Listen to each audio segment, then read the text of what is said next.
YouTube and welcome to another GV anime review. And what a review do I have in store today. Today I am reviewing one of the most popular animes in existence and to many people also one of the best. Today we're switching timelines in Steins Gate. If you have any knowledge of the anime world, then you must have heard of this anime. Today I am reviewing everything that is currently available in the franchise. So the original anime, the alternate timeline OVAs and the movie. So let's see if Steins Gate was worth all the hype. The story of Steins Gate features a man named Okabe Rintaro, who is a self-proclaimed mad scientist and constantly sees conspiracies all around him. Together with his childhood friend Mayuri Shina or Mayushi and Hashida Itaru or Daru, Okabe spent his time in his future gadget laboratory.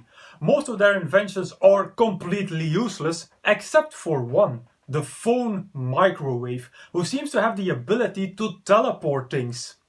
One day, they discover that the phone microwave can also send messages to the past, and when a young scientist by the name of Makesu Kirushi comes into play, they start to experiment more. But if you know the term butterfly effect, then you know that this is a recipe for disaster. Before I start the review, I must warn you that this review will contain spoilers.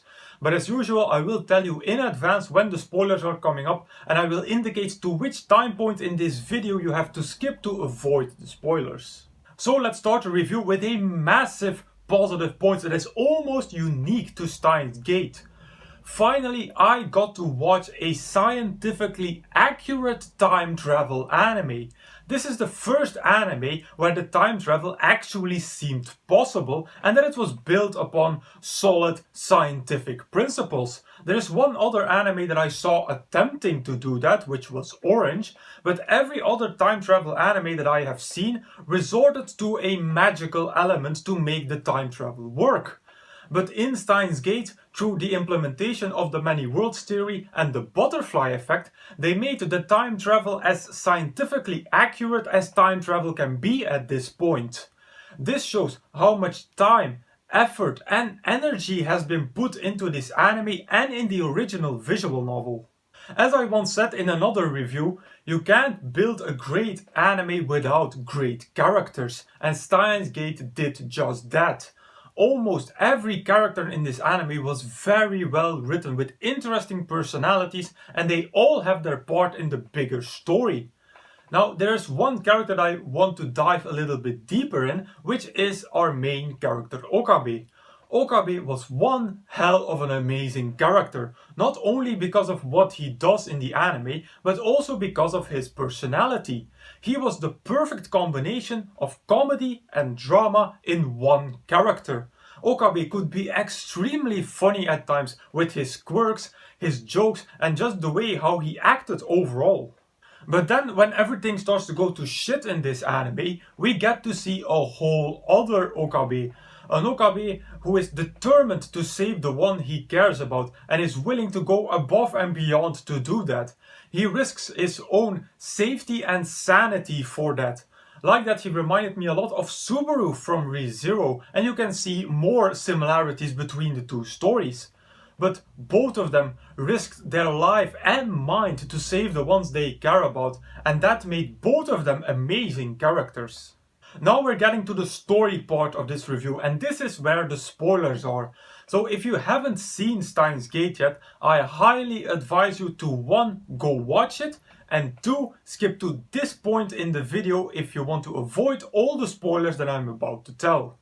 So the story. If I had a hat on, I would take it off now. I would take my hat off for Hayashi Naotake, Shimokura Vio and Tanizaki Oka, the 3 original writers of the visual novel. Because this story was amazing. This scenario is without joking one of the strongest scenarios that I have seen in an anime. I put this story on the same level as the prologue of Re:Zero, and it's even more logical and less what the fuck is happening here. Let's start with the build-up in the first half of the anime. That build-up reminded me strangely enough of the build-up in Clannad After Story. Everything is going well, we were experimenting with the details, and overall everything was pretty fun. Just like in Clannad Afterstory, the build-up made you feel comfortable before hitting you in the face with a steamroller. In Steins Gate, that was of course at the end of episode 12 with the death of Mayushi. From then on, I knew the real Steins Gate was getting started. And boy, was it getting started. As I said, the story and the character development for Okabe were ridiculous. And I'm only going to pick out 2 episodes which were amazing. The first one is episode 16. Little bit of context. Before I watched episode 16, I hadn't seen any Steins Gate in 2 weeks because of lousy internet abroad. And then I jumped straight into episode 16, which showed again how good this story is. Suzuha's departure was a very nice moment, and then Steins Gate had to use the steamroller again.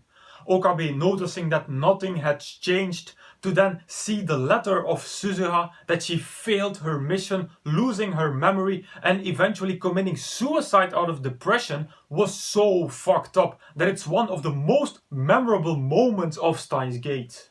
And the second very memorable scene was the end of episode 20.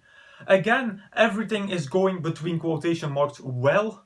Okabe is so close to switching world lines and saving Mayushi, and again all seems for nothing.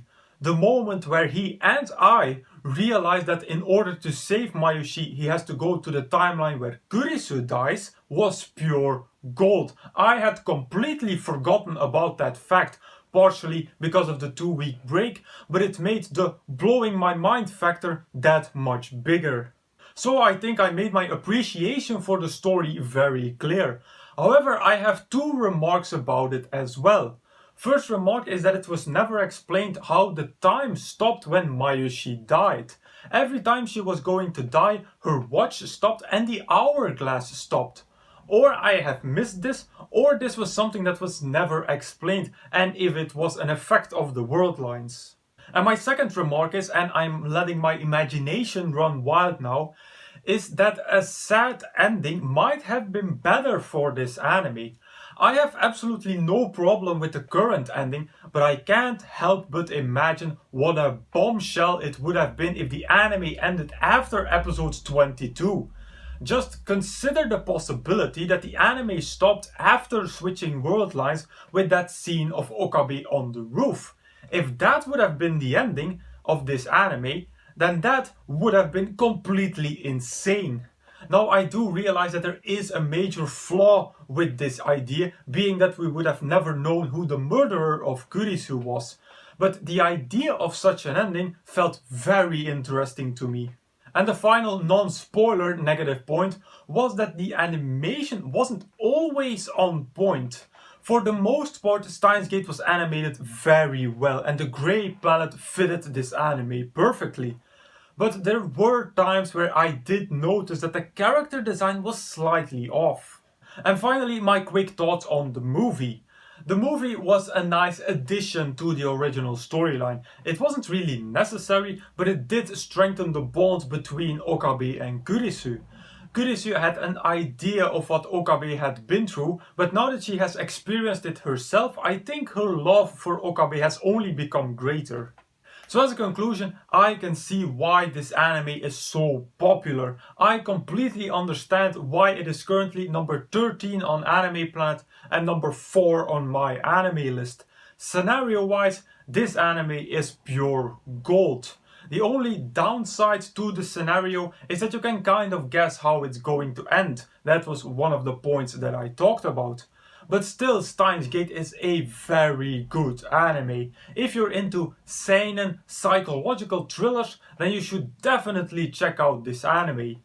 So overall, I'm going to rate Steins Gate at a very well deserved 4.5 out of 5 stars. And just like a large part of the anime community, I will now be waiting for Steins Gate 0. I didn't talk about the alternate universe OVAs leading into Steins Gate 0, but let's say that I'm definitely looking forward to where this world line is heading. Recommendations for Steins Gate. First and foremost, I recommend watching Re:Zero. There are a lot of similarities between these two, so many that I even wonder if ReZero's author got some ideas from Steins Gate. But ReZero is a very good anime, at least until episode 18 in my opinion. My second recommendation is Boku Dake ga Inai Machi, or Erased. Now, a lot of people have a very big problem with how this anime ended and hate it for that. But if you have seen my review of it, then you know that I strongly disagree. Erased is also a very good time travel anime with lots of cliffhangers and an ending that you indeed don't see coming. And a final recommendation is The Girl Who Leaped Through Time. This is a movie and I think the title says enough. And with that I conclude my review of Steins Gate. As usual, you can find the full list of all my animes and reviews over at Anime Planet. As usual, I will put the link in the description box down below. Now, if you want me to review a particular anime from this list, please put it in the comments. Also, if you have a recommendation for me, put it in the comments as well. So if you like this video, please give it a thumbs up, visit me on Facebook, follow me on Twitter and subscribe to this channel for more reviews in the future.